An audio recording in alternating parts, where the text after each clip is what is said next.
Кыскача көп жылдан бери ушу спор болуп атат. ТЭЦ же частный сектор же транспорт кимдин салымы көп ушу смогко деп. Көчөгүн эле Всемирный банк исследование жүргүздү. Биз жана 50 миллион беспроцентный кредит сууда катары 10 жыл каникул менен, 10 жылдан кийин ошо суданы погашение менен ошого келишим түздүк. Көчөгүнө ошо Дүйнөлүк банктын представители менен жолугуп, алар ошо биз суранганбыз изилдөө жүргүзүп бергиле, анткени коомчулукта ошондой суроо пайда болуп атат. ТЭЦтин салымы көппү же транспорттуку же жана частный сектордуку деп. Эми ошо изилдөөнүн негизинде азыр где-то бир айдын ичинде ошо бүт результаттарын беришет, но предварительно караганда биз да өзүбүздүн пикирибизди айттык. Биз өзүбүз мындай изилдөө жүргүзүп көргөнбүз. Поставьте слайд, вот где замеры MoveGreen и гидрометтин замерлери. Биз түн ичинде саат 3-тө тынч болуп аткан маалда, мындай, самый не очень загрязненный период времени с 2 часов, эми аралашып кетет да менин сөзүм.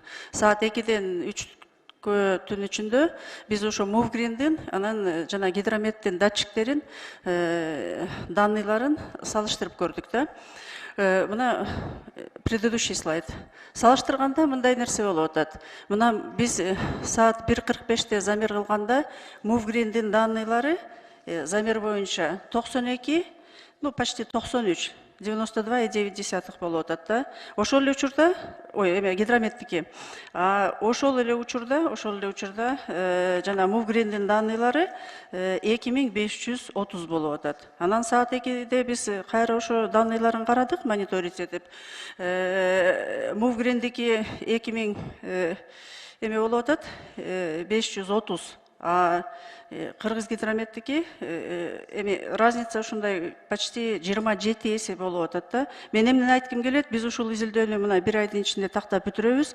Ошон үчүн мен мындай суранат элем да, жанагындай адамдар именно ушу абанын именно жанагы твердый частица ПМ менен ушинтип ооруп атат, же именно түздөн түз ошодон өлүмдөр болуп атат дегенди мындай бир аябай осторожно айтыш керек да. Анткени динамика могу данныйлар боюнча такыр тескери болуп атат. Анткени ушу данный MoveGreen боюнча 1 сааттын ичинде ушу загрязнение 2 эсе мындай разница болуп атат да. Гидрометтин данныйлары менен только даже 1%ке жетпейт да. Эми мен мунун баарын детально айтып турбайын. Просто мен Всемирный банктын астында ушундай маселе койдум эле. Эмне үчүн MoveGreen 18-жылы ушу датчиктерди коюп, 16 датчикти коюп, анан өзүлөрү каалагандай эле поверка кылбай, стандартизациядан өтпөй, анан бизге ушундай бир данныйларды чыгарып эле, мына Бишкек биринчи местага өттү, анан дагы башка местага өттү деп, биз ошонун баарын изилдеп, кээ бир күндө, мына бир эле күндүн ичинде Бишкек показаниясы ортончу эсептегенде 63 болсо, например, 3 сааттан кийин кайра 180ге секирип кетип атат. 3 сааттын ичинде эле. Это посольствонун эмесинде, тегерегиндеги датчик да, жанындагы. Ошон үчүн биз азыр ушул данныйлар MoveGreen'дикин биз мындай аябай оценка кылабыз, насколько им можно доверять. Но тем не менее, ошо смогтун кандай бир маселесин чечиш керек деп, бул өзүнчө кетип баратат. Январдын ичинде бүтүрүп туруп, февралда биз сизге толук маалымат беребиз. Всемирный банк менен чогуу алар да мониторинг жүргүзүп атат да. Экинчиден биз ошо жанагы смогтун тегерегинде план иштетип чыккан. Новиковдун убагында ошол план азыр күчүндө. Тем не менее, биз ошол планды кайра иштеп, план чрезвычайных мер деп Бакыт Эргешевич Төрөбаевдин астында совещание өткөрүп, биз ошо в срочном порядке ошондой планды киргизген атабыз да, жакын арада. Ошо пландын ичинен именно в первую очередь эмне жасаш керек. Анын ичинде, ошо пландын ичинде эң биринчи биз жанагы айтып атабыз, көмүрдүн сапаты деп.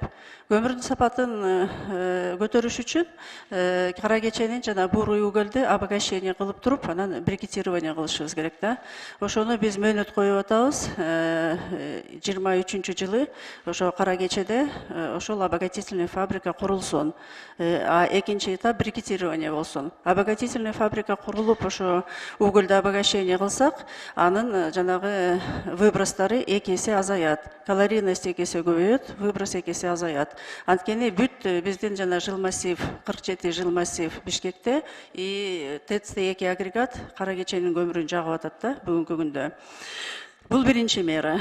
Экинчи мера, биз ошо жанагы биринчи кварталдын ичинде модернизация жана пассажирских перевозок деп айтып атат. Ошо мэрия менен чогуу мен пландарын карап чыктым. Оптимизация жана маршруттарды кылган атат. Ошо магистральный түздөн түз жана длинномер автобустарды киргизип, троллейбустарды киргизип, анан биз ошо зеленый квадрат деп коебуз. Ошол жерде электротаксини центрда только постепенно ошо только электротаксилер жүргөндөй ушундай план кирип атат.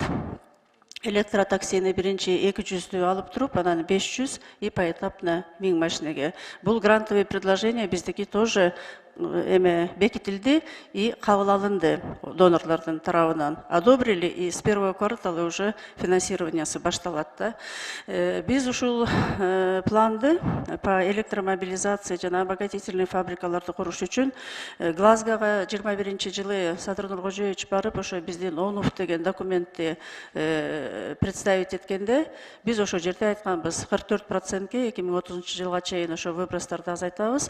Ошо 44% жетиштик үчүн бизге 10 миллиард доллар керек. Андан где-то 7 миллиард жакын ошо доллар донорская помощь керек деп. Эми мен баягы ушу жогорку кечте комитет ушул цифраны айтсам, коомчулук түшүнбөй, ошо 1 жылдан эле ушул акча кантип келсин, кандай деп ар кандай пикирлер болуп атат. Бирок ошол ОНУФ ноябрда 21-жылы ошо биз тиякта Садыр Нуркожоевич ошонун баарын озвучить этип, бул документти кабинет министров одобрить этилген. Бул официалдуу түрдө Кыргызстан мамлекетинин документи и климатический программага бул документ кирген. Ошо жерде жазылган энергетика тармагында көмүрдүн сапатын көтөрүш үчүн, электромобилдерди киргизиш үчүн, анан жанагы Бишкек теплоэнергиянын котелдорун энергоэффективный котелдорго өткөрүшү, ал өзүнчө план бар. Биз ошо пландын баарын ушул документке киргизгенбиз.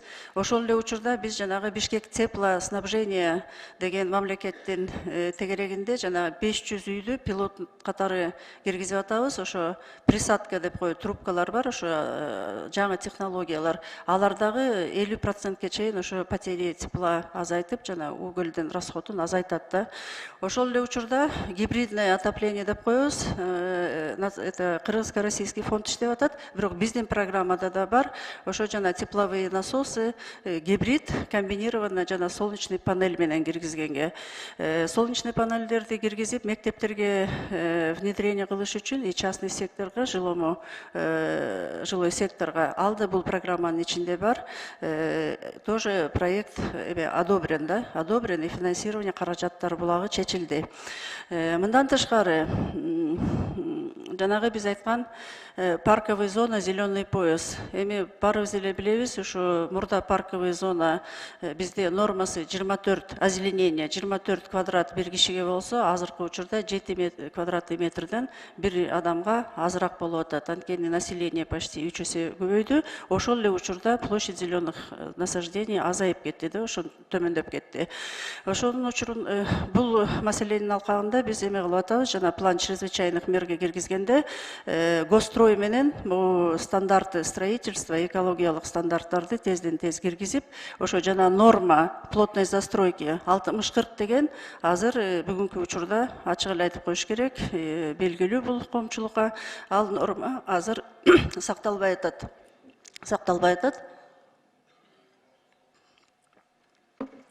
Анткени жаңы курулуштардын баары почти 80-90% застройка болуп, ошон үчүн Бишкектин центринде плотность почти 2 эсе 3 эсе көбөйүп кеткен. 2 эсе 3 эсе көбөйүп кеткенден себеби эми последствиясы бул роза ветров бузулган. Ошон үчүн жанагы аз заттар чыкса да, алардан жанагынтип өйдө көтөрүлүп, абага аралашып кеткенге тоскоолдук болуп турат да, барьер түзүлүп калган. Бул программадан үстүндө биз эмнени иштеп чыктык?